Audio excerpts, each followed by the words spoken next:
Hello every one. ഇന്ന് ഞാൻ വന്നിട്ടുള്ളത് നമ്മുടെ 10ാം ക്ലാസ് കെമിസ്ട്രീന്റെ മൂന്നാമത്തെ ചാപ്റ്റർ ആയിട്ടുള്ള പീരിയോഡിക് ടേബിളും ഇലക്ട്രോൺ വിന്യാസവും എന്ന പാഠഭാഗത്തിന്റെ 5ാമത്തെ പാർട്ടായിട്ടാണ്. അപ്പൊ ഇതുവരെയുള്ള ഭാഗങ്ങൾ കാണാത്തതായിട്ട് ആരെങ്കിലും ഉണ്ടെങ്കിൽ ആ വീഡിയോസ് ഒന്ന് കണ്ടതിന് ശേഷം ഈ വീഡിയോ കാണാനായിട്ട് ശ്രമിക്കാം. അതേപോലെ തന്നെ വീഡിയോ യൂസ്ഫുൾ ആവുകയാണെങ്കിൽ നിങ്ങൾ ഫ്രണ്ട്സിന് ഷെയർ ചെയ്യാനും ലൈക്ക് ചെയ്യാനും സബ്സ്ക്രൈബ് ചെയ്യാനും കമന്റ് ചെയ്യാനും മറക്കരുത്. അപ്പൊ ഇന്ന് നമ്മൾ നോക്കാനായിട്ട് പോകുന്നത് പീരിയോഡിക് ടേബിളിലെ ക്രമാവർത്തന പ്രവണത. അതിലുള്ളതാണ് അയോണീകരണ എൻതാൽപ്പി, അയോണൈസേഷൻ എൻതാൽപ്പി എന്ന് പറയും. അപ്പൊ അയോണീകരണ എൻതാൽപ്പി, അയോണീകരണ ഊർജത്തെ കുറിച്ച് നിങ്ങൾ 9ാം ക്ലാസ്സിൽ പഠിച്ചിട്ടുണ്ടല്ലോ. അതായത് 9ാം ക്ലാസ്സിൽ നമ്മൾ എന്ത് ചെയ്തിട്ടുണ്ട്? ഈ അയോണീകരണ ഊർജത്തെ കുറിച്ച് നമ്മൾ പഠിച്ചിട്ടുണ്ട് അല്ലെ. അയോണീകരണ ഊർജം എന്ന് പറയുന്നത് അയണൈസേഷൻ എൻതാൽപ്പി, അതായത് അയോണീകരണ എൻതാൽപ്പി എന്ന് പറയുന്നത് എന്താണ്? സെയിം തന്നെയാണ്. അപ്പൊ നമുക്ക് നോക്കാം എന്താണെന്നുള്ളത്. അതെന്താന്ന് വെച്ച് കഴിഞ്ഞാൽ ഞാനിപ്പോ ഒരു എക്സാമ്പിൾ എടുക്കാം. സോഡിയം അല്ലെ. സോഡിയത്തിന്റെ അറ്റോമിക് നമ്പർ എത്രയാ? 11 ആണ് അല്ലെ. അങ്ങനെയാണെങ്കിൽ ഇതിന്റെ ഇലക്ട്രോൺ വിന്യാസം നമുക്ക് എങ്ങനെ എഴുതാം? 1s2 2s2 2p6 3s1 അല്ലെ. ഇതാണ് എന്തെന്ന് നമ്മളുടെ സോഡിയത്തിന്റെ ഇലക്ട്രോണിക് കോൺഫിഗറേഷൻ. അപ്പൊ ഇത് ഏത് ഷെല്ലിലാ? ഇത് കെ ആ അല്ലെ, കാരണം 1s ആണ്, അതുകൊണ്ട് കെ. 2s ഉം 2pയും ഏതാണ്? L ആണ്. ഇതേതാണ്? M ആണ്. അങ്ങനെയാണ് അതൊന്ന് നമുക്ക് റെപ്രസെന്റ് ചെയ്യാലോ അല്ലെ. അപ്പോ നടുവില് നമുക്ക് ആരുണ്ടാവും? നടുവില് നമുക്ക് ന്യൂക്ലിയസ് ഉണ്ടാവും അല്ലെ. ഇതാണ് നമ്മളുടെ ന്യൂക്ലിയസ് അല്ലെ. അപ്പൊ ന്യൂക്ലിയസിന് ചുറ്റും എന്താണ്? ഇലക്ട്രോണുകൾ ഉണ്ടാവും അല്ലെ. ഇലക്ട്രോണുകൾ ഉണ്ടാവും. അതില് ആദ്യത്തെ ഷെല്ല് ഇതാണ് കെ, ഇതാണ് L, ഇതാണ് M. അങ്ങനെ 3 ഷെല്ലും വരച്ചിട്ടുണ്ട്. അപ്പൊ ഇനി നമുക്ക് നോക്കാം. കെയില് എത്ര ഇലക്ട്രോൺ ആണുള്ള? 2. അപ്പൊ ഇവിടെ എത്ര വരച്ച്? 2 ഇലക്ട്രോണ്. ഇനി എല്ലിൽ എത്ര ഉണ്ട്? 2 + 6 എത്രയാണ്? 8 അല്ലെ. അപ്പൊ 1 2 3 4 5 6 7 8. ഓക്കെ. ഇനി എമ്മിൽ എത്ര ഇലക്ട്രോൺ ആണുള്ള? 1 ആണുള്ളത്. ഒന്നിനെയും വരച്ച്. അപ്പൊ ഞാൻ അയോണീകരണ എൻതാൽപ്പി എന്താന്ന് പറഞ്ഞുതരാം. അതെന്താന്ന് വെച്ച് കഴിഞ്ഞാല് ഒരു ഗാഷ്യസ് എന്ന് വെച്ച് കഴിഞ്ഞാൽ എന്താ? വാതകാവസ്ഥയിലുള്ള അല്ലെ. വാതകം ഗരം, വാതകം ദ്രാവകം അല്ലെ. ഖരാവസ്ഥയിലുള്ള പാർട്ടിക്കിളൊക്കെ അടുത്തടുത്തായിരിക്കും ഉണ്ടാവുക അല്ലെ. ദ്രാവകത്തിലെയോ കുറച്ചും കൂടി എന്താ വിട്ടിട്ടായിരിക്കും ഉണ്ടാവുക. വാതകത്തിലെയോ നല്ല വിട്ടിട്ടായിരിക്കും ഉണ്ടാവുക.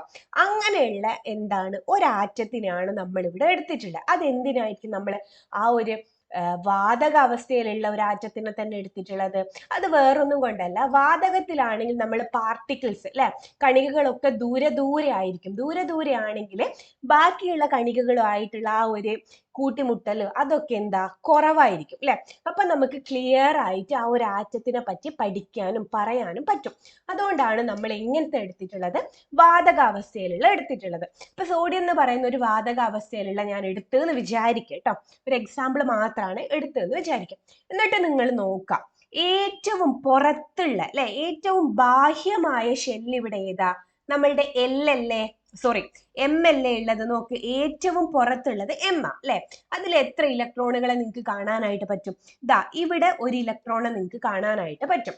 അങ്ങനെയാണെങ്കിൽ അയോണീകരണ എൻതാൽപ്പി എന്താന്ന് വെച്ച് കഴിഞ്ഞാല് ഒരു ഒറ്റപ്പെട്ടിട്ടുള്ള ആറ്റമാണെങ്കിൽ ഏതവസ്ഥയിലുള്ളത്? വാതകാവസ്ഥയിൽ ഒരൊറ്റപ്പെട്ടിട്ടുള്ള ആറ്റം എടുക്കുകയാണെങ്കിൽ അതിന് ഏറ്റവും പുറത്തായിട്ടുള്ള, അതായത് ബാഹ്യമായിട്ടുള്ള ഷെല്ലിലെ ഏറ്റവും എന്താ ലൂസായിട്ട് ഒരു ഇലക്ട്രോണിനെ നമുക്ക് കാണാനായിട്ട് പറ്റും. ഒരു ഇലക്ട്രോണിനെ ആവണമെന്നില്ല, ഇവിടെ ഒരു ഇലക്ട്രോണിനെ നിങ്ങൾക്ക് കാണാനായിട്ട് പറ്റും.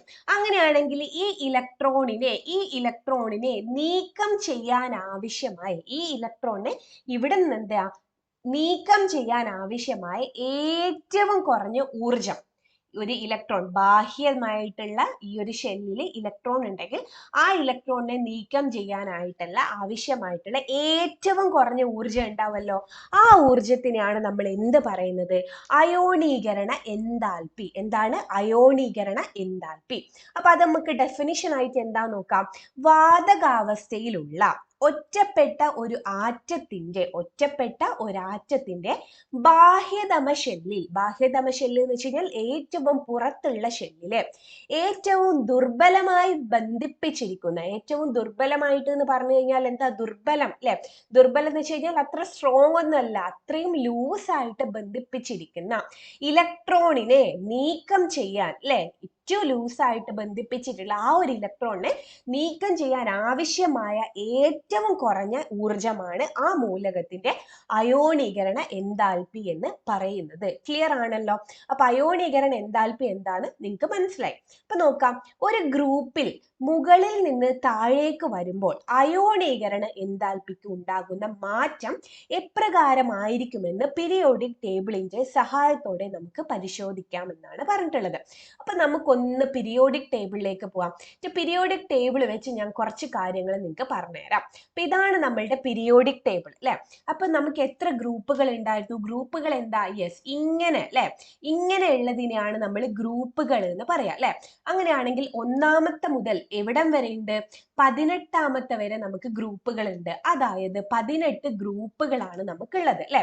ഇങ്ങനെയുള്ളതിനെയാണ് നമ്മൾ എന്ത് പറഞ്ഞിട്ടുള്ളത്? ഇങ്ങനെയുള്ളതിനെയാണ് നമ്മൾ പീരീഡ് എന്ന് പറഞ്ഞിട്ടുള്ളത്. എത്ര പീരീഡ് ഉണ്ടായിരുന്നു? 7 പീരീഡുകളാണ് ഉള്ളത് അല്ലെ. 18 ഗ്രൂപ്പും 7 പീരീഡും. അങ്ങനെയാണെങ്കിൽ നിങ്ങൾ നോക്കേ, ഞാൻ ഒന്നാമത്തെ ഗ്രൂപ്പിനെ എടുത്ത്. ഓക്കെ, ഒന്നാമത്തെ ഗ്രൂപ്പിൽ ആദ്യം hydrogen, lithium, sodium, potassium, rubidium, caesium, francium ആണ് ഉള്ളത് അല്ലെ. ഈ ഒരു ഓർഡർ ഒന്ന് ഓർമ്മിച്ച് വെക്കുക. എന്തൊക്കെയാണുള്ളത്?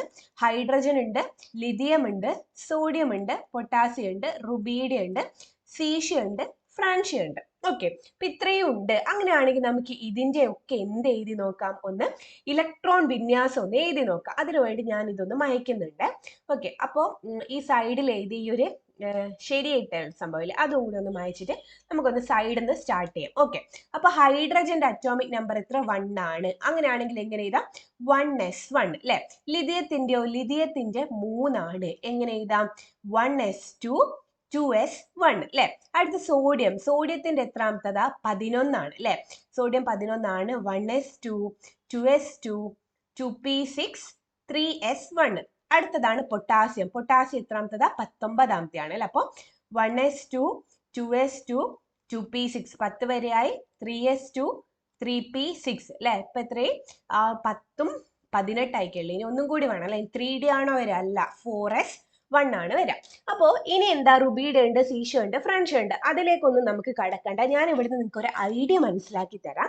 അതായത് താഴോട്ടേക്ക് വരും തോറും, നോക്കെ, ഹൈഡ്രജന് ഫ്രാൻഷ്യത്തിലേക്ക് വരും തോറും നിങ്ങൾക്ക് ഇവിടെ എന്ത് വ്യത്യാസം മനസ്സിലാകുന്നേ? ഇവിടെ എത്ര ഷെല്ലുണ്ട്? ഇവിടെ ഒരു ഷെല്ല് മാത്രം അല്ലെ. ലിഥിയത്തിലേക്ക് വരുമ്പോൾ 1 2, അതായത് കെയും എല്ലും ഷെല്ലുണ്ട് എന്നർത്ഥം അല്ലെ. സോഡിയത്തിലേക്ക് വരുമ്പോൾ 1, ഇവിടെ 2 ഉണ്ട്, 3 ഉണ്ട്, അതായത് കെ ഉണ്ട്, എൽ ഉണ്ട്, എം ഉണ്ട് അല്ലെ. അങ്ങനെയാണെങ്കിൽ പൊട്ടാസ്യത്തിലേക്ക് വരുമ്പോൾ കെ ഉണ്ട്, എൽ ഉണ്ട്, എം ഉണ്ട്, എൻ ഉണ്ട് അല്ലെ. കെ എൽ എം എൻ എന്ന് പറഞ്ഞിട്ടുള്ളുണ്ട്. അങ്ങനെയാണെങ്കിൽ റുബീഡിയത്തിലേക്ക് പോകുമ്പോഴോ 4s എന്നുള്ളത് 5 വരും. സീഷ്യത്തിലേക്ക് വരുമ്പോഴോ 6 വരും. ഫ്രാൻഷ്യത്തിലേക്ക് വരുമ്പോൾ 7 വരും. അപ്പൊ നിങ്ങൾ നോക്കേണ്ട കാര്യം എന്താന്ന് വെച്ച് കഴിഞ്ഞാല്, ഹൈഡ്രജനിൽ നിന്നും താഴോട്ടേക്ക് വരുമ്പോൾ ഹൈഡ്രജന് മാത്രമല്ല, ഏതൊരു ഗ്രൂപ്പ് ആയാലും, ഇത് ഒന്നാമത്തെ ഗ്രൂപ്പ് അല്ലെ. അപ്പൊ ഗ്രൂപ്പിന് താഴോട്ടേക്ക് വരും തോറും ഷെല്ലുകൾക്ക് എന്താണ് സംഭവിക്കുന്നത്? ഹൈഡ്രജന് ഒരു ഷെല്ലായിരുന്നുള്ളൂ, ലിഥിയത്തിലേക്ക് എത്തിയപ്പോൾ 2 ഷെല്ലായി, സോഡിയത്തിലേക്കോ 3, പൊട്ടാസ്യത്തിലേക്ക് 4, റുബീഡിയത്തിലേക്ക് 5, സീഷ്യത്തിലേക്ക് 6, ഫ്രാൻഷ്യത്തിലേക്ക് 7. അങ്ങനെ ഷെല്ലുകളുടെ എണ്ണം എന്താ ചെയ്യുന്നത്? താഴോട്ടേക്ക് വരും തോറും കൂടിക്കൂടിയാണ് വരുന്നത്. ഇത് ഒന്നാമത്തെ ഗ്രൂപ്പിന്റെ കേസ് മാത്രമല്ല, ഏതൊരു ഗ്രൂപ്പ് എടുത്തു കഴിഞ്ഞാലും മേലേന്ന് താഴോട്ടേക്ക് വരുമ്പോൾ ഷെല്ല് എന്ത് ചെയ്യുന്നുണ്ട്? കൂടിക്കൂടി വരുന്നുണ്ട് എന്നുള്ളത് നിങ്ങൾ ഓർത്ത് വെക്കേണ്ട കാര്യമാണ്. ക്ലിയർ ആണല്ലോ? അപ്പൊ നമുക്കൊന്ന് പീരിയോഡിക് ടേബിൾ നോക്കാം. യെസ്, ഇതാണ് നമ്മളുടെ പീരിയോഡിക് ടേബിൾ. അപ്പൊ നോക്കിക്കോളെ, ഹൈഡ്രജനിൽ നിന്നും ഈ ഫ്രാൻഷ്യത്തിലേക്ക് എത്തി നിൽക്കുമ്പോൾ എന്താ? ഷെല്ലുകൾ കൂടി വരുന്നുണ്ട്. ബിഇന്ന് 6, ബെർലിയത്തുനിന്ന് റേഡിയത്തിലേക്ക് വരുമ്പോഴും ഷെല്ല് കൂടുന്നുണ്ട് അല്ലെ. അങ്ങനെയാണെങ്കിൽ എല്ലാത്തിന്റെയും ഗ്രൂപ്പ് അല്ലെ, ഓരോ ഗ്രൂപ്പിന്റെയും മേലേന്ന് താഴോട്ടേക്ക് വരുമ്പോൾ ആര് കൂടി വരുന്നുണ്ട്? നമ്മളുടെ ഷെല്ലുകൾ കൂടിക്കൂടി വരുന്നുണ്ട്. 13 തൊട്ട് 18 വരെയും എന്ത് ചെയ്യുന്നുണ്ട്? ഷെല്ലുകൾ കൂടിക്കൂടിയാണ് വരുന്നത്. ക്ലിയർ ആണല്ലോ? ഓക്കെ, അങ്ങനെയാണെങ്കിൽ ഷെല്ലിന്റെ കാര്യത്തിൽ തീരുമാനമായി. അങ്ങനെയാണെങ്കിൽ പീരീഡ് എടുത്ത് നോക്കാം. അല്ലെ? ഇത് ആദ്യത്തെ പീരീഡ് ആണല്ലോ അല്ലെ? എന്തെങ്കിലും ഡൗട്ട് ഉണ്ടോ? സോറി, വളഞ്ഞു വന്നേ. ഇത് ആദ്യത്തെ പീരീഡ് അല്ലെ? രണ്ടാമത്തെ പീരീഡ് ഏതാ? ഇതാണ് നമ്മളുടെ രണ്ടാമത്തെ പീരീഡ്. വളഞ്ഞു പോന്നെയാന്നേ കേട്ടോ.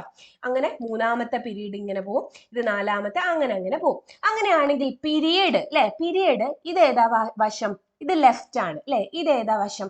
ഇത് റൈറ്റ് ആണ് അല്ലെ? അങ്ങനെയെങ്കിൽ ലെഫ്റ്റ് നിന്ന് റൈറ്റിലേക്ക് പോകുമ്പോ, ഇടത്ത് നിന്ന് വലത്തോട്ടേക്ക് പോകുമ്പോ ഷെല്ലുകളുടെ എണ്ണം കൂടാണോ കുറയാണോ എന്നാണ് ചോദിച്ചിട്ടുള്ളത്. നമ്മൾ ഗ്രൂപ്പിന്റെ പഠിച്ച് മേലോന്ന് താഴോട്ടേക്ക് പോകുമ്പോൾ ഷെല്ലുകളുടെ എണ്ണം കൂടുന്നുണ്ട് എന്ന് മനസ്സിലായി. അങ്ങനെയാണെങ്കിൽ പീരീഡ് ആണെങ്കിൽ ഇടത്തുനിന്ന് വലത്തോട്ടേക്ക്, ലെഫ്റ്റ് നിന്ന് റൈറ്റിലേക്ക് പോകുമ്പോൾ ഷെല്ലുകളുടെ എണ്ണം കൂടോ കുറയോ എന്നാണ് ചോദിച്ചിട്ടുള്ളത്. അപ്പൊ ഏത് പീരീഡിന് എടുക്കുക? ഹൈഡ്രജൻ ഹീലിയം എടുത്തു കഴിഞ്ഞാൽ 2 എണ്ണം മാത്രമേ ഉള്ളൂ. അതുകൊണ്ട് നിങ്ങൾക്ക് അത്ര മനസ്സിലാവണം എന്നില്ല അല്ലെ? അപ്പൊ നമുക്ക് ആരെടുക്കാം? Lithium, beryllium, boron, carbon, nitrogen, oxygen, fluorine, neon എടുക്കാം അല്ലെ? അപ്പൊ ആരൊക്കെയാ? Lithium, beryllium, boron, carbon, nitrogen, oxygen, fluorine, neon അല്ലെ? ഇത്രയും ആൾക്കാരെ നമുക്കൊന്ന് എഴുതി നോക്കാം. ഇലക്ട്രോൺ വിന്യാസം നമുക്കൊന്ന് എഴുതി നോക്കാം. ഓക്കെ, അപ്പോ ലിഥിയത്തിന്റെ ആണ് എഴുതാനായിട്ട് പോകുന്നത്. ലിഥിയം 3 ആണ് അല്ലെ? അപ്പോ 1s2 2s1 അല്ലെ? അടുത്തത് ഏതാ? ബെറിലിയം. ബെറിലിയം ഏതാ? നാലാമത്തതാണ്. അപ്പൊ എന്ത് ചെയ്തു? 1s2 2s2 അല്ലെ?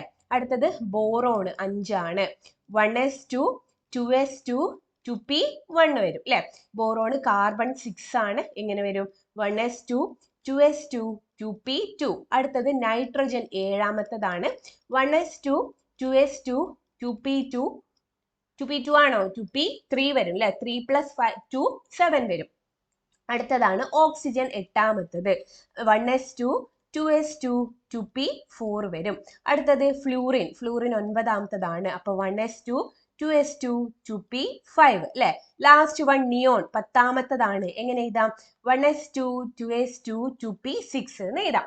അപ്പൊ നിങ്ങൾ നോക്കേ, ഈ രണ്ടാമത്തെ പീരീഡ് അല്ലെ? രണ്ടാമത്തെ പീരീഡിലല്ലേ lithium, beryllium, boron, carbon, nitrogen, oxygen, fluorine, neon വരുന്നത്. അപ്പൊ ഈ പീരീഡിൽ വരും തോറും ഷെല്ലുകളുടെ എണ്ണം കൂടിക്കൂടി വരുന്നുണ്ടോ നോക്കേ. ഇവിടെ ഏതൊക്കെ ഷെല്ലുണ്ട്? 1ഉം 2ഉം, അതായത് കെയും എല്ലും. ഇവിടെയോ 1ഉം 2ഉം, കെയും എല്ലും. ഇവിടെയോ 1ഉം 2ഉം, കെയും എല്ലും. ഇവിടെയോ 1ഉം 2ഉം, കെയും എല്ലും. അങ്ങനെ എല്ലായിടെയും നോക്കിക്കഴിഞ്ഞാൽ നിങ്ങൾക്ക് എന്ത് കാണാനായിട്ട് പറ്റും? കെയും എല്ലും, കെയും എല്ലും, കെയും എല്ലും, കെയും എല്ലും തന്നെയാണ് ഉള്ളത് അല്ലെ? രണ്ടാമത്തെ പീരീഡിൽ കെയും എല്ലും മാത്രമേ ഉള്ളൂ.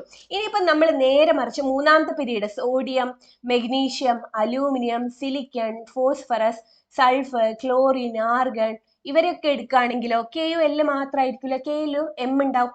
എമ്മും KLM അതേപോലെ ഉണ്ടാവും. അതായത് നിങ്ങൾ നോക്ക്, ലെഫ്റ്റ് നിന്ന് റൈറ്റിലേക്ക് പോകും തോറും ഷെല്ലുകൾ കൂടുന്നുണ്ടോ? ഇല്ല, ഷെല്ലുകൾ കൂടുന്നില്ല. നേരെ മറിച്ച് ഗ്രൂപ്പ് മേലേന്ന് താഴേക്കാണെങ്കിൽ ഷെല്ല് കൂടുന്നുണ്ട് അല്ലെ?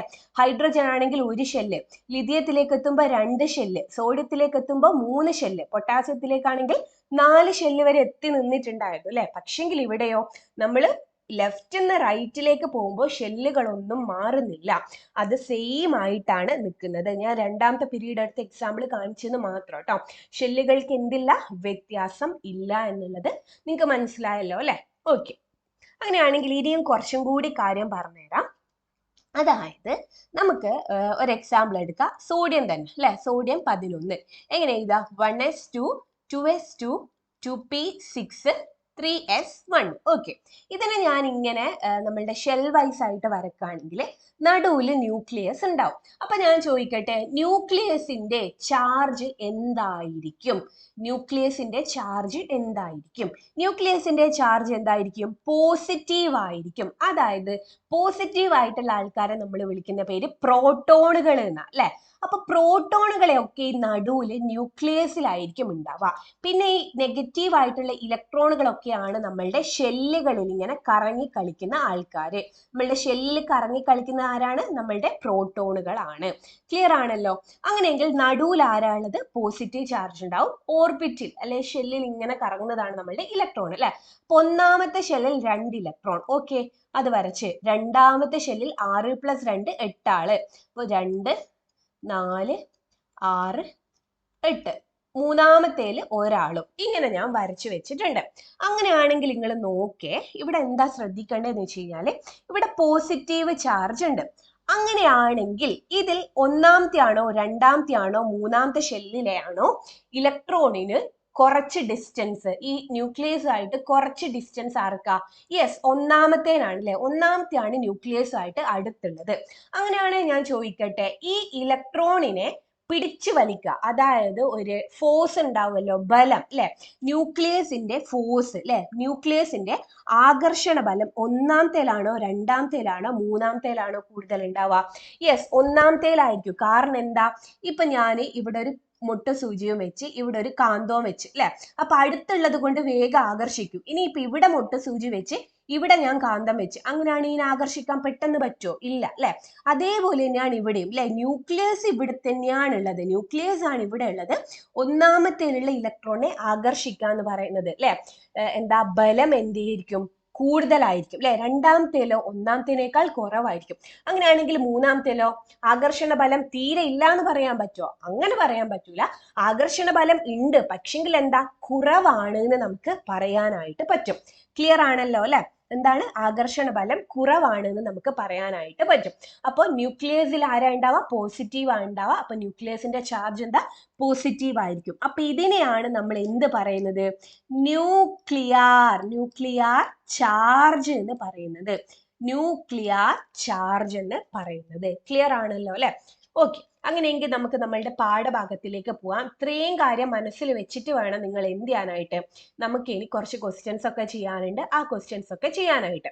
അപ്പൊ നോക്കിക്കോളെ, ഒരു ഗ്രൂപ്പില് മുകളിൽ നിന്ന് താഴേക്ക് വരുമ്പോൾ ഷെല്ലുകളുടെ എണ്ണത്തിന് എന്ത് മാറ്റം സംഭവിക്കുന്നു? മേലേന്ന് താഴേക്ക് വരുമ്പോൾ അല്ലെ, നമ്മൾ ഹൈഡ്രജനിൽ നിന്ന് lithium, sodium, potassium, rubidium, caesium അല്ലെ, അങ്ങനെ വരുമ്പോൾ സീഷ്യം അല്ലേ, റുബീഡിയം, ഇങ്ങനെ താഴോട്ടേക്ക് വരും തോറും എന്താ കൂടുന്നത് നമ്മളുടെ ഷെല്ലുകൾക്ക്? യെസ്, ഷെല്ലുകളുടെ എണ്ണത്തിന് കൂടുന്നുണ്ട്, ഷെല്ലുകളുടെ എണ്ണം കൂടുന്നുണ്ട് എന്നാണ് നമ്മൾ കണ്ടിട്ടുള്ളത്. അപ്പൊ ഷെല്ലുകളുടെ എണ്ണം കൂടുമ്പോൾ ബാഹ്യതമ ഇലക്ട്രോണിൽ മേലുള്ള ന്യൂക്ലിയസിന്റെ ആകർഷണ ബലത്തിന് എന്ത് സംഭവിക്കും എന്നാണ് ചോദിച്ചിട്ടുള്ളത്. അപ്പൊ ഷെല്ലിന്റെ എണ്ണം കൂടുമ്പോ നോക്കേ, ഹൈഡ്രജൻ ആണെങ്കിൽ ഇത് ന്യൂക്ലിയസ്, ഇത് ഹൈഡ്രജൻ അല്ലെ, ഹൈഡ്രജൻ ഇവിടെ ഉണ്ടാവുക. അടുത്തത് ഇത് ന്യൂക്ലിയസ് ലിഥിയം ആണെങ്കിൽ ഇവിടെ 2 ഷെല്ല് ഉണ്ടാവും, പിന്നെ ഒന്ന് ഇവിടെ ഉണ്ടാവും ലിഥിയം അല്ലെ. സോഡിയം ആണെങ്കിൽ 3 എണ്ണം ഉണ്ടാവും അല്ലെ, ഇവിടെയാണ് ഒന്നുള്ളത്. അങ്ങനെയാണെങ്കിൽ ഈ നടുവിലുള്ളതിനാണ് നമ്മൾ ന്യൂക്ലിയസ് എന്ന് പറയാന്ന് പറഞ്ഞിട്ടുണ്ട് അല്ലെ. അപ്പൊ ഈ ദൂരം കൂടുന്തോറും ബാഹ്യതമ ഇലക്ട്രോൺ എന്ന് വെച്ച് കഴിഞ്ഞാൽ എന്താ, ഏറ്റവും പുറത്തുള്ള ഇലക്ട്രോൺ, ഇവിടെ ഏറ്റവും പുറത്തുള്ള ഇലക്ട്രോൺ ഇതാണ്, ഇവിടെയോ ഇതാണ് അല്ലെ. അങ്ങനെയാണെങ്കിൽ ബാഹ്യതമ ഇലക്ട്രോണിന്മേലുള്ള ന്യൂക്ലിയസിന്റെ ആകർഷണ ബലത്തിന് എന്താ സംഭവിക്കുന്നത്? യെസ്, അത് കുറയുകയാണ് ചെയ്യുന്നത് അല്ലെ, അത് കുറയുകയാണ് ചെയ്യുന്നത്. അങ്ങനെയെങ്കിൽ ഗ്രൂപ്പിന് മുകളിൽ നിന്ന് താഴേക്ക് വരുമ്പോൾ ന്യൂക്ലിയർ ചാർജിന് എന്ത് മാറ്റമാണ് സംഭവിക്കുന്നത്? ന്യൂക്ലിയർ ചാർജ് എന്ന് വെച്ച് കഴിഞ്ഞാൽ എന്തായിരുന്നു? പോസിറ്റീവ് ചാർജ് എന്ന് ഞാൻ പറഞ്ഞിട്ടുണ്ട് അല്ലെ. അപ്പൊ എന്തെന്നാ ഈ പോസിറ്റീവ് ചാർജ്? അതൊന്നുമില്ലടാ, സിമ്പിൾ ആയിട്ടുള്ള ഒരു കാര്യം പറഞ്ഞുതരാം. ഹൈഡ്രജൻ, ലിഥിയം, സോഡിയം, പൊട്ടാസ്യം, ബാക്കി റുബീഡിയം, സീഷ്യം, ഫ്രാൻഷ്യം ഇങ്ങോട്ടേക്ക് ഉണ്ട്, അത് നമുക്കിപ്പോ വേണ്ട. ഇപ്പൊ തൽക്കാലം ഇത് മതി. ഹൈഡ്രജന്റെ ഇലക്ട്രോൺ കോൺഫിഗറേഷൻ അല്ല, ഹൈഡ്രജന്റെ അറ്റോമിക് നമ്പർ എത്രയാ? 1. ലിഥിയത്തിന്റെയോ 3, പൊട്ടാസ്യത്തിന്റെയോ 11, സോഡിയത്തിന്റെ 11, പൊട്ടാസ്യത്തിന്റെ 19 അല്ലെ. അങ്ങനെയാണെങ്കിൽ ഇവിടെ അറ്റോമിക് നമ്പർ തന്നെയാണ് എന്തെന്ന്? പ്രോട്ടോണുകളുടെ എണ്ണവും അറ്റോമിക് നമ്പർ ഇവിടെ എന്താണ്? തുല്യമാണ് എന്ന് വെച്ച് കഴിഞ്ഞാൽ ഹൈഡ്രജന്റെ അറ്റോമിക് നമ്പർ 1 ആണെങ്കിൽ ഹൈഡ്രജനിലുള്ള പ്രോട്ടോണുകളുടെ എണ്ണം 1, ലിഥിയത്തിന്റെ അറ്റോമിക് നമ്പർ 3 ആണെങ്കിൽ ലിഥിയത്തിലുള്ള പ്രോട്ടോണുകളുടെ എണ്ണം 3, സോഡിയത്തിലുള്ള പ്രോട്ടോണുകളുടെ എണ്ണം 11, പൊട്ടാസ്യത്തിലാണെങ്കിൽ 19. ഓക്കെ, ഈ പ്രോട്ടോൺ എന്ന് വെച്ച് കഴിഞ്ഞാൽ എന്ത് ചാർജ്? പോസിറ്റീവ് ആണ് അല്ലെ. ഈ പ്രോട്ടോണുകളാണ് നമ്മളുടെ ഈ ന്യൂക്ലിയസിൽ കുത്തിരിക്കുന്ന ആള് അല്ലെ. അപ്പോ ഹൈഡ്രജനിൽ എത്രയുണ്ട്? 1 പോസിറ്റീവ്, ലിഥിയത്തിലേക്ക് വരുമ്പോഴോ 3 പോസിറ്റീവ്, സോഡിയത്തിലേക്ക് വരുമ്പോഴോ 11 പോസിറ്റീവ്, 11 ഒന്നും വരക്കുന്നില്ല, 11 പോസിറ്റീവ്, പൊട്ടാസ്യത്തിലേക്ക് വരുമ്പോൾ 19. അങ്ങനെയാണെങ്കിൽ നമ്മൾ മേലേന്ന് താഴേക്ക് വരുമ്പോൾ, ഞാൻ ആദ്യത്തെ ഗ്രൂപ്പിനെ മാത്രമാണ് എടുത്ത് പറയുന്നത്, കോമൺ ആണ്, എല്ലാ ഗ്രൂപ്പിനും ഇത് കോമൺ ആണ്. അപ്പൊ ആദ്യത്തെ ഗ്രൂപ്പിന് മേലേന്ന് താഴേക്ക് താഴേക്ക് വരും തോറും പ്ലസ് എന്ന് പറയുന്ന പ്രോട്ടോണുകളുടെ എണ്ണം എന്താ ചെയ്യുന്നത്? കൂടിക്കൂടിയാ വരുന്നത് അല്ലെ. ഹൈഡ്രജനിൽ 1, ലിഥിയത്തിൽ 3, സോഡിയത്തിൽ 11, പൊട്ടാസ്യത്തിൽ 19 അല്ലെ. അങ്ങനെ കൂടിക്കൂടി വരുന്നു. അങ്ങനെയാണെങ്കിൽ പ്ലസ് ചാർജ് കൂടിക്കൂടി വരികയാണെങ്കിൽ ആ ന്യൂക്ലിയസിന്റെ ചാർജ് എന്തായിരിക്കും? കൂടുതലായിരിക്കും അല്ലെ. ഇവിടുത്തെ ന്യൂക്ലിയസിന്റെ ചാർജ് എത്രയായിരിക്കും? 1 ആയിരിക്കും അല്ലെ. 1 ഉണ്ടാവും. ഇവിടെ 3 ഉണ്ട്, ഇവിടെയോ 11 ഉണ്ട്, അപ്പുറോ 19 ഉണ്ട്. അങ്ങനെയാണെങ്കിൽ നമുക്ക് എന്ത് പറയാം? ഗ്രൂപ്പിൽ മുകളിൽ നിന്ന് താഴേക്ക് വരുമ്പോൾ ന്യൂക്ലിയർ ചാർജ് എന്ത് മാറ്റമാണ് സംഭവിക്കുന്നതെന്ന് ചോദിച്ചു കഴിഞ്ഞാൽ എന്ത് ചെയ്തും? യെസ്, ന്യൂക്ലിയർ ചാർജ് കൂടുകയാണ് ചെയ്യുന്നത്. അപ്പോ ന്യൂക്ലിയർ ചാർജ് കൂടുമ്പോൾ ബാഹ്യതമ ഇലക്ട്രോണിന്മേൽ ന്യൂക്ലിയസിന്റെ ആകർഷണ ബലത്തിന് എന്ത് സംഭവിക്കുന്നതാണ് ചോദിച്ചിട്ടുള്ളത്. അപ്പൊ ഇവിടെ ഞാൻ വേറൊരു എക്സാമ്പിൾ എടുത്ത് പറഞ്ഞുതരാം. ഇവിടെ എന്താ ചോദിച്ചിട്ടുള്ളത്? ന്യൂക്ലിയർ ചാർജ് കൂടുമ്പോൾ ബാഹ്യതമ ഇലക്ട്രോണിന്മേലുള്ള ന്യൂക്ലിയസിന്റെ ആകർഷണ ബലത്തിന് എന്ത് സംഭവിക്കുന്നതാണ് ചോദിച്ചിട്ടുള്ളത്. അപ്പൊ ഞാൻ ഇത് റിയൽ ആയിട്ടുള്ള ഒരു എക്സാമ്പിൾ അല്ല പറയുന്നത്, നിങ്ങൾക്ക് മനസ്സിലാവാനുള്ള ഒരു എക്സാമ്പിളാ പറയുന്നത്. ഇപ്പോ എൻ്റെ കയ്യില് ഒരു ന്യൂക്ലിയസ് ഉണ്ട്, 3 ആണുള്ളതെന്ന് വിചാരിക്കും. അതേപോലെ തന്നെ വേറെയും 3 ഉള്ളത് ഒരു ന്യൂക്ലിയസ് ഉണ്ട്. അപ്പൊ ഇതിന്റെ ചാർജും ന്യൂക്ലിയർ ചാർജ് സെയിം ആ. എന്നിട്ട് ഞാനിവിടെ ഒരു 2 ഷെല്ല് വരച്ച്, ഇവിടെ ഒരു ഷെല്ല് വരച്ചു. ഓക്കെ. എന്നിട്ട് ഇവിടെ എല്ലാം ഞാൻ ഇലക്ട്രോണുകൾ ഇങ്ങനെ വെച്ചു കൊടുത്തു. ഇലക്ട്രോണുകളെ ഞാൻ ഇങ്ങനെ ജസ്റ്റ് ഉണ്ട് നിങ്ങൾ വിചാരിക്കാം. എന്നിട്ട് ഞാൻ പറയുന്നത് ഈ ഇലക്ട്രോൺ അല്ലെ, ഇവിടെ എന്താണ്? ഇവിടെയും ന്യൂക്ലിയർ ചാർജ് ഉണ്ട്, ഇവിടെയും ന്യൂക്ലിയർ ചാർജ് ഉണ്ട്. അങ്ങനെയാണെങ്കിൽ ഏറ്റവും കൂടുതൽ ന്യൂക്ലിയർ ചാർജ് അനുഭവപ്പെടുന്നത് ആർക്കായിരിക്കും? ഈ ഒരു ഷെല്ലിലുള്ള ആൾക്കായിരിക്കും അല്ലെ. ഈ ഒരു ഷെല്ലിലുള്ള ആൾക്ക് ആയിരിക്കും. ഇനി ഞാൻ എന്താ ചെയ്യാൻ പോകുന്നതെന്ന് വെച്ച് കഴിഞ്ഞാല്, ഇവിടെ ഞാൻ പോസിറ്റീവിന്റെ എണ്ണം കൂട്ടുക എന്ന് പറയുമ്പോൾ അപ്പാട് കൂട്ടാനാവൂല, ഞാൻ ഇത് നിങ്ങൾക്ക് വിഷ്വലൈസ് ചെയ്യാൻ വേണ്ടി പറഞ്ഞുതരണം. അങ്ങനെയാണെങ്കിൽ എന്താണ്? ഇവിടെ ചാർജ് കൂടി അല്ലെ. ചാർജ് കൂടുവാണെങ്കിൽ ഏറ്റവും ദൂരെയുള്ള ഇലക്ട്രോണിന്മേലുള്ള ആ ഒരു ആകർഷണ ബലം എന്തായിരിക്കും? കൂടുതലായിരിക്കും അല്ലെ. ഇപ്പൊ നമുക്ക് ഇവിടെയൊക്കെ ഇലക്ട്രോണുകൾ ഉണ്ട് നിങ്ങൾ വിചാരിക്കും. ഇപ്പൊ 3 ആണ് ഇവിടുത്തെ ന്യൂക്ലിയർ ചാർജ്, എക്സാമ്പിൾ മാത്രമാണ്. 3 ആണ് ഇവിടുത്തെ ന്യൂക്ലിയർ ചാർജ്. അപ്പൊ ഈ ചാർജും വെച്ച് ഈ ഇലക്ട്രോണിനെ അട്രാക്ട് ചെയ്യുക, ആകർഷിക്കുക എന്ന് പറയുന്ന ആ ഒരു ബലം എന്തായിരിക്കും? കുറവായിരിക്കും. ഇനി നേരെ മറിച്ച് ഇവിടെ എന്താ? കൂടുതൽ പോസിറ്റീവ് ചാർജ് ഉണ്ട്, ന്യൂക്ലിയർ ചാർജ് കൂടുതലാണെന്ന് വിചാരിക്കുക. അങ്ങനെയാണെങ്കിൽ ന്യൂക്ലിയർ ചാർജ് കൂടുന്തോറും പുറത്തേക്കുള്ള ഇലക്ട്രോണുമേലുള്ള ആ ഒരു ശക്തി അല്ലെ, ആ ഒരു ബലം എന്തായിരിക്കും? ആ ഒരു ബലം കൂടുന്നുണ്ട് നമുക്ക് പറയാനായിട്ട് പറ്റും അല്ലെ. അതാണ് നമ്മൾ നേരത്തെ കണ്ട ആ ഒരു സെന്റൻസിൽ പറഞ്ഞിട്ടുള്ളത്. എന്താണ്? ഒരു ഗ്രൂപ്പിന് മുകളിൽ നിന്ന് താഴേക്ക് വരും തോറും ന്യൂക്ലിയർ ചാർജ് വർദ്ധിക്കുന്നുണ്ടെങ്കിലും, അയ്യോ അതല്ലടാ, മാറിപ്പോയിട്ടോ.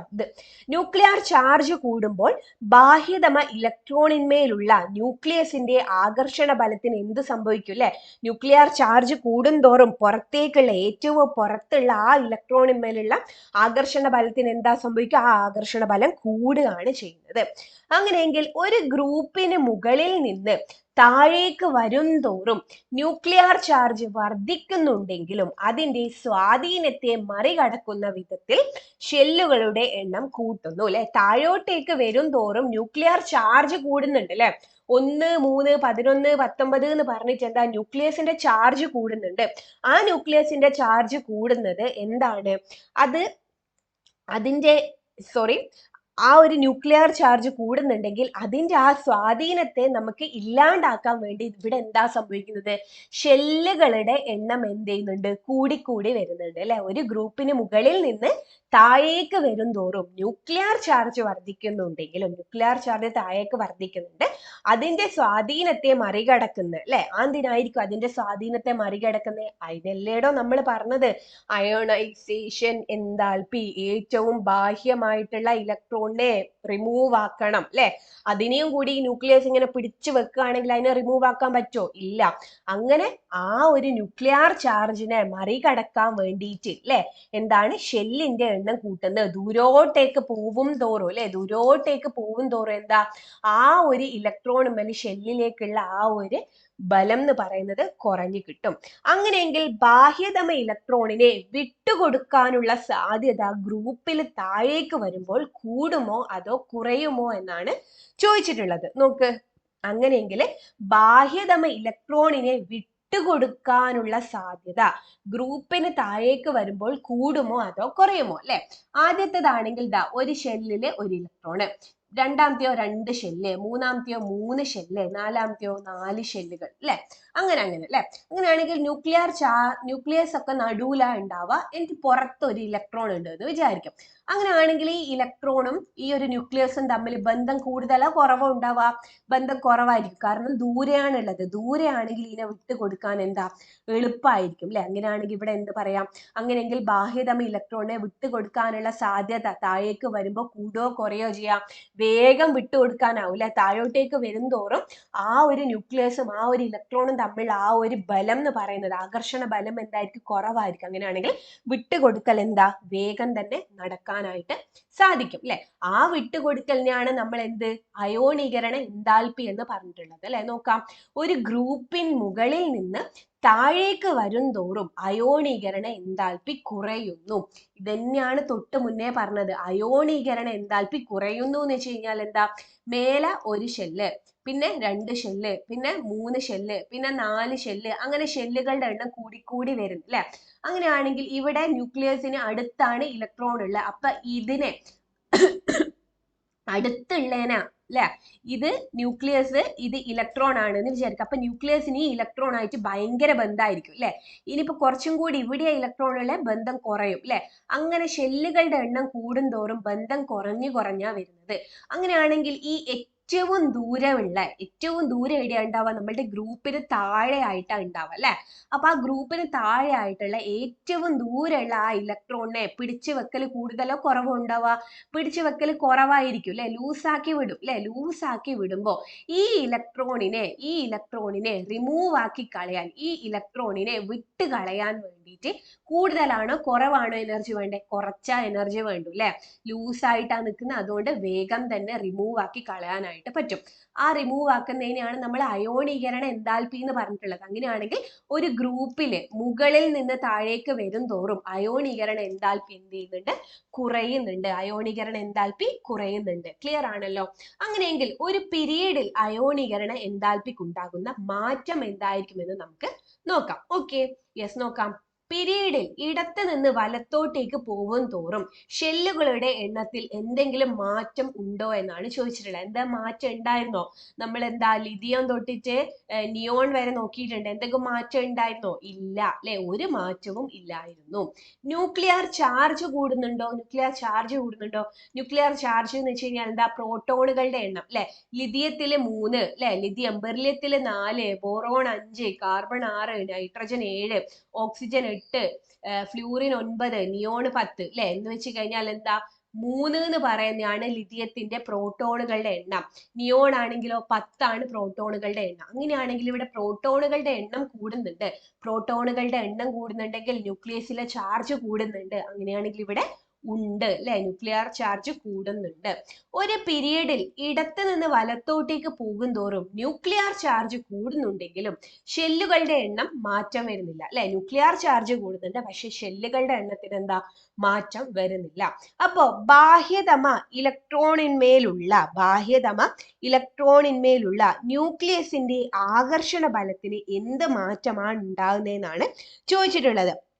ആകർഷണ ബലം എന്തായിരിക്കും? ആകർഷണ ബലം കൂടുകയാണ് ചെയ്യുക അല്ലെ? ബാഹ്യതമ ഇലക്ട്രോൺ എന്ന് വെച്ച് കഴിഞ്ഞാൽ പുറത്തുള്ള ഇലക്ട്രോൺ അല്ലെ? ഇത് ന്യൂക്ലിയസ് ആണെങ്കിൽ പുറത്തുള്ള ഇലക്ട്രോണുമേലുള്ള ആകർഷണ ബലം എന്താ ചെയ്യുക? കൂടുകയാണ് ചെയ്യുക. കാരണം ലെഫ്റ്റിന്ന് റൈറ്റിലേക്ക് പോകുമ്പോൾ പ്രോട്ടോണുകളുടെ എണ്ണം കൂടി വരുന്നുണ്ട് അല്ലെ?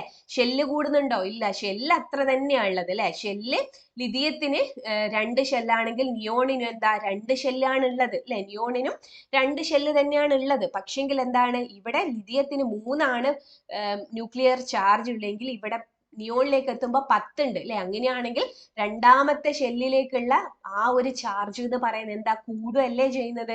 അപ്പോൾ അയോണീകരണ എൻതാൽപ്പിക്ക് എന്ത് മാറ്റമാണ് ഉണ്ടാവുക?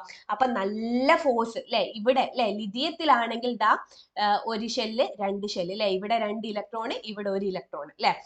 പിന്നെ എന്താണ്? 4, 5, 6, 10 എത്തുമ്പോഴേക്കും എന്താണ്? ഇവിടെ ഇലക്ട്രോണുകളുടെ എണ്ണം പ്രോട്ടോണുകളുടെ എണ്ണവും കൂടുന്നുണ്ട്. പിന്നെ എന്താണ്? 3 10 വരുമ്പോൾ പ്രോട്ടോണുകളുടെ എണ്ണം കൂടുന്നുണ്ട്, ഷെല്ലുകൾ അതേപോലെ തന്നെയാണ് ഉള്ളത്. അങ്ങനെയാണെങ്കിൽ അയോണീകരണ എൻതാൽപ്പി എന്ന് വെച്ച് കഴിഞ്ഞാൽ എന്താ, പുറമേയുള്ള ഇലക്ട്രോണിനെ റിമൂവ് ആക്കാൻ ആവശ്യമായിട്ടുള്ള ഒരു മിതമായിട്ടുള്ള ആ ഒരു ഊർജം അതാണ് അല്ലെ. അപ്പൊ അതെന്തായിരിക്കും, അത് കൂടുതലായിരിക്കും. കാരണം എന്താ, ലെഫ്റ്റിന്ന് റൈറ്റിലേക്ക് പോകും തോറും പോസിറ്റീവ് ചാർജ് കൂടുന്നുണ്ട്. പോസിറ്റീവ് ചാർജ് കൂടുകയാണെങ്കിൽ ആ ഒരു പിടിച്ചു വെക്കൽ എഫക്റ്റ് എന്തായിരിക്കും, കൂടുതലായിരിക്കും. അപ്പൊ പെട്ടെന്നൊന്നും വിട്ടു കൊടുക്കാനായിട്ട് പറ്റൂല. ക്ലിയർ ആണല്ലോ. ഇവിടെ എന്താണ്, ആകർഷണ ബലം എന്താ ചെയ്യുന്നത്, കൂടുകയാണ് ചെയ്യുന്നത്. അയണീകരണം എന്ത് വരുന്നുണ്ട്, കൂടുന്നു അല്ലെ, കൂടുന്നു.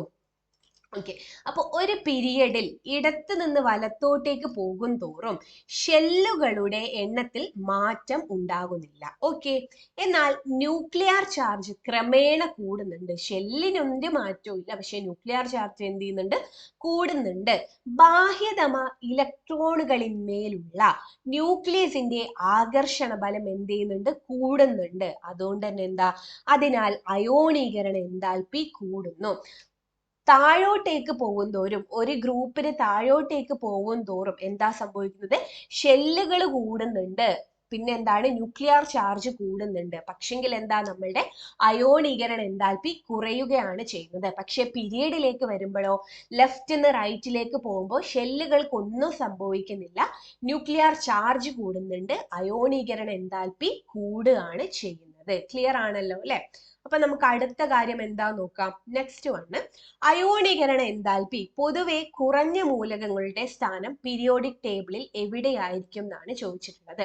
അപ്പൊ നമുക്ക് പീരിയോഡിക് ടേബിൾ ഒന്നും കൂടി പോവാ, ഏറ്റവും കുറഞ്ഞതാണ് നമ്മൾ നോക്കുന്നത്. അപ്പൊ നമുക്കറിയാം എന്താണ്, ലെഫ്റ്റിന്ന് റൈറ്റിലേക്ക് പോകും തോറും അയോണീകരണ എൻതാൽപ്പി എന്ത് ചെയ്യുന്നുണ്ട്, കൂടുകയാണ് ചെയ്യുന്നത്. അപ്പോൾ ഏറ്റവും അറ്റമായിട്ടുള്ള ഈ 18 എന്ന് പറയുന്നതിലായിരിക്കൂലേ അയോണീകരണ എൻതാൽപ്പി കൂടുതൽ ഉണ്ടാവുക. അങ്ങനെയാണ് ഏറ്റവും കുറവ് എവിടെയായിരിക്കും, ഒന്നാമത്തേലായിരിക്കും അല്ലെ. ഈ ഒന്നാമത്തത് ഏത് ബ്ലോക്കിൽ പെട്ടതാ, എസ് ബ്ലോക്കിൽ പെട്ടതാണ് അല്ലെ, എസ് ബ്ലോക്കിൽ പെട്ടതാണ്. എസ് ബ്ലോക്കിൽ പെട്ട തന്നെ ആരാണ്, നമ്മളുടെ ഹൈഡ്രജൻ ആണ് ഇവിടെ ഉള്ളത്. പിന്നെ ലിഥിയം ഉണ്ട്, സോഡിയം ഉണ്ട്, potassium, rubidium, caesium, francium. Okay, അപ്പൊ നമുക്ക് എന്ത് പറയാനായിട്ട് പറ്റും, എസ് ബ്ലോക്കിനാണ് ഏറ്റവും കുറവ് അയോണീകരണ എൻതാൽപ്പി. ഏറ്റവും കൂടുതൽ അയോണീകരണ എൻതാൽപ്പി ആർക്കായിരിക്കും, നമ്മളുടെ പി ബ്ലോക്കിനാണ് എന്ന് മനസ്സിലായി. ഇനി എന്റെ ചോദ്യം, ഹൈഡ്രജൻ ആണോ അല്ലെങ്കിൽ ഈ താഴെയുള്ള ഈ ആൾക്കാർക്കാണോ ഏറ്റവും കുറവ് അയോണീകരണ എൻതാൽപ്പി എന്നാണ് ചോദിച്ചുള്ളത്.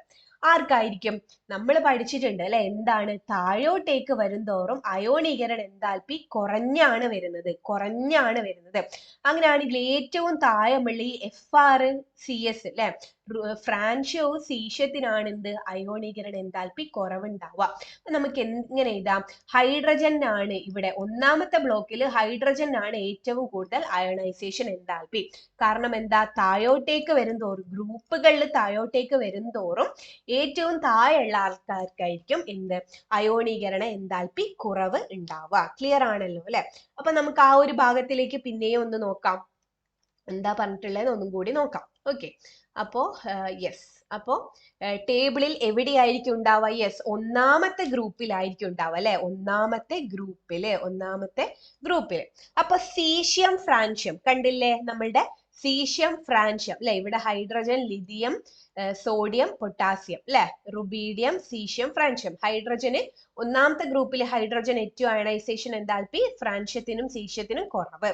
അപ്പൊ സീഷ്യം, ഫ്രാൻഷ്യം എന്നിവയാണ് ഏറ്റവും കുറഞ്ഞ അയോണീകരണ എൻതാൽപ്പിയുള്ള മൂലകങ്ങൾ. ക്ലിയർ ആണല്ലോ അല്ലെ. ഓക്കെ, അപ്പോൾ അയോണീകരണ എൻതാൽപ്പി പൊതുവെ കൂടിയ മൂലകങ്ങൾ പീരിയോഡിക് ടേബിളിൽ എവിടെ കാണപ്പെടുന്നു, ഏറ്റവും അറ്റത്ത് അല്ലെ. ഏറ്റവും അറ്റത്ത് എന്ന് വെച്ച് കഴിഞ്ഞാൽ 18ാമത്തെ ഗ്രൂപ്പില് അല്ലെ, 18ാമത്തെ ഗ്രൂപ്പില്. അപ്പൊ എസ് ബ്ലോക്ക് മൂലകങ്ങളുടെ അയോണീകരണ എൻതാൽപ്പി മറ്റു ബ്ലോക്കുകളിലെ മൂലകങ്ങളെ അപേക്ഷിച്ച് കുറവായിരിക്കുമെന്ന് വ്യക്തമായല്ലോ. എസിനാണ് ഏറ്റവും കുറവ് എന്ന് മനസ്സിലായി. അങ്ങനെയെങ്കിൽ അയോണീകരണ എൻതാൽപ്പി ഏറ്റവും കൂടുതലുള്ള മൂലക കുടുംബം ഏതാ, യെസ്, നമ്മളുടെ പി ബ്ലോക്ക് ആണ് അല്ലെ, പി ബ്ലോക്ക് എന്ന് നിങ്ങൾ എഴുതുക. ഓക്കെ, അപ്പൊ ഇത്രയാണ് നമുക്ക് അയോണീകരണ എൻതാൽപ്പിനെ കുറിച്ച് പഠിക്കാനുള്ളത്. എന്തെങ്കിലും ഡൗട്ട് ഉണ്ടെങ്കിൽ നിങ്ങൾ കമന്റ് സെക്ഷനിലൂടെ അറിയിക്കുക. അതേപോലെ തന്നെ വീഡിയോ യൂസ്ഫുൾ ആയിട്ടുണ്ടെങ്കിൽ നിങ്ങൾ ഫ്രണ്ട്സിന് ഷെയർ ചെയ്യാനും, ലൈക്ക് ചെയ്യാനും, സബ്സ്ക്രൈബ് ചെയ്യാനും, കമന്റ് ചെയ്യാനും മറക്കരുത്. അപ്പൊ എല്ലാവർക്കും all the best. Thank you.